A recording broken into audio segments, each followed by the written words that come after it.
بسم اللہ الرحمن الرحیم۔ یہ وظیفہ آپ نے چاول کے دانوں سے کرنا ہے۔ اس کے لیے آپ کو چاول کے 7 دانے چاہیے۔ جب آپ چاول کے 7 دانے لے لیں گے تب آپ کو چاول کے ہر دانے پر 11 مرتبہ درود شریف پڑھنا ہوگا۔ جب آپ یہ کام کر لیں تو پھر آپ کو یا رزاق 70 بار پڑھنا ہوگا۔ یاد رکھیے یہ عمل آپ کو وضو ہو کر پاک صاف جگہ پر کرنا ہوگا۔ جب آپ 70 مرتبہ وہ اسم پڑھ لیں پھر اس کے بعد آپ کو چاول کے ہر دانے پر 11 مرتبہ درود شریف پڑھنا ہوگا۔ جب آپ یہ عمل کر لیں تو ان 7 چاول کے دانوں کو اپنے پرس وغیرہ میں سنبھال کے رکھ لیں۔ انشاءاللہ آپ کے پیسے میں کبھی کمی نہیں آئے گی اور دل سے دعا بھی کرنی ہے۔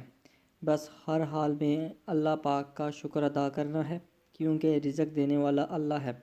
اگر یہ عمل رمضان میں کریں تو بہت افضل ہے۔ اللہ پاک سے دعا ہے کہ ہم سب کے رزق میں اضافہ فرما، آمین یا رب العالمین۔ تمام دوستوں سے گزارش ہے مزید اچھی ویڈیو دیکھنے کے لیے ہمارا چینل سبسکرائب کرنا